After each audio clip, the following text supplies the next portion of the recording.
So, with talking about the current geopolitical events, there seems to be a lot of context dropping. There are people that I've noticed, especially in the establishment, that are defending what Israel is doing, but are also criticizing what Russia is doing. And I think there's a lot that we need to discuss here. One is the concept or the context of a smaller population writing the security policies of a larger population, of this concept of offensive defense, of the political situation around each country, and also the relationship that these countries have with others like the United States. So let's take a look at Israel first and foremost, because that's the current issue. Israel preemptively struck the Iranian nuclear program and also their top leadership because Iran, according to them, says that Iran is a threat to Israel, which they are correct. Iran is on record saying that part of their purpose as a state is to wipe Israel off the map. So Israel launched a preemptive strike. And now keep in mind, Israel is a smaller country. Iran is a much larger country. I think they have a population of about 90 million people. And so they did. They preemptively struck Iran to defend themselves. So let's take a look at Russia. Now, Russia cited something similar. The NATOization of Ukraine, NATO being a threat to Russia. And there are a lot of policy papers out there saying, from the RAND Corporation. And there's been speeches done in private saying that they want to, the West, they want to break up Russia. They want to neuter Russia. And that's just because Russia and the West have very different geopolitical aims and cultural. But NATO, nonetheless, it has been encroaching eastward since the fall of the Soviet Union. And Russia said, NATOization of Ukraine is a threat to Russia. And they're correct. It is. They've been persecuting Russians within Ukraine. And so Russia launched a, if you will, offensive defense into Ukraine. So they've invaded Ukraine to denatoize Ukraine, to put pressure on NATO, and by extension, they're acting in self-defense much similar to Israel. Let's take a look at a country formerly called Rhodesia. Rhodesia was a relatively smaller population compared to the populations around it, of course, and they had a problem. See, Rhodesia was a British colony, and it was very Western, and they had the GDP similar that was on par with like New Zealand. But you had groups of sub-Saharan African populations that believed in some form of communism, and that was appealing to not just the people there, but the people in other countries around it.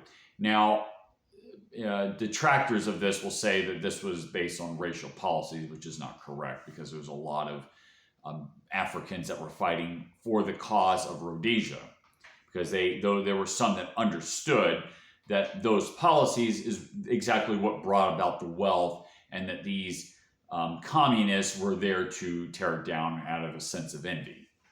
And by the way, this is similar to the Arabs around Israel. Israel is a much more successful country because Jewish population, partly because of the relationship with the United States, but also because as a culture, they tend to value education. And, then there's the race and IQ thing also. Arabs, I think it's like 85 on average. Jews, Ashkenazi Jews, I think it's like 113. And Africans in sub-Saharan Africa, I believe it's like 75. And for white Europeans, I think it's like 100. So these are IQ differences. And people with lower IQs, some form of egalitarianism like communism is a much more appealing ideology because of the resentment and envy of seeing other people do much better than you do on average. But these are averages. That doesn't say that people with low IQs will act like this, okay? Cassius Clay is a personal hero of mine, someone who I admire, and he had an IQ of 78. But nonetheless, Muhammad Ali is someone that I admire and look up to. But anyway, with all that said, Rhodesia launched strikes into neighboring countries, an anti-insurgency. Again, this is a smaller population writing a security policy for a larger combined population, kind of like what Russia and Israel is doing. And in hindsight, we could say that Rhodesia was on the side of doing the right thing. Okay, unfortunately, Western countries, the United States and the UK, didn't back Rhodesia against the Soviet-backed communists. And, we can say in hindsight, it was the right thing to do to back the Rhodesians. Because if we're going to promote freedom, if we're going to back Israel, then we should have backed Rhodesia too. So we have a contradiction in context here. Okay, we're going to say that Israel is a relatively freer country than the countries around them, and we're backing Israel. We should have backed Rhodesia.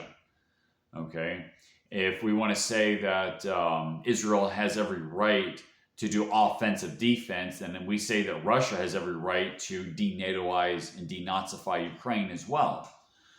Same goes for Rhodesia. Rhodesia had every right to go into Zambia and Mozambique. So we need to be consistent with our context here. If Israel, and here's another little tidbit, and I know a lot of people know this, but there is a narcissistic strain within the Jewish culture. Okay, so they have, and you can argue, they have every right to do what they did. However, they expect the United States to finish it for them. So they started a war that they're probably not going to be able to finish. Granted, Israel has a very high-tech military, but we have a situation where the United States has done a lot for Israel, but what has Israel done for the United States? So this is a mess that the United States is already involved in, and we're going to probably have to clean up. So let's just get the context straight here, okay? And I just gave 3 different examples, all right? If we're going to stick to the same context, if we're going to use the same concept of offensive defense, we're going to apply it consistently. Israel has as much right to do as what it's doing as Rhodesia did and lost, and Russia is currently doing in Ukraine.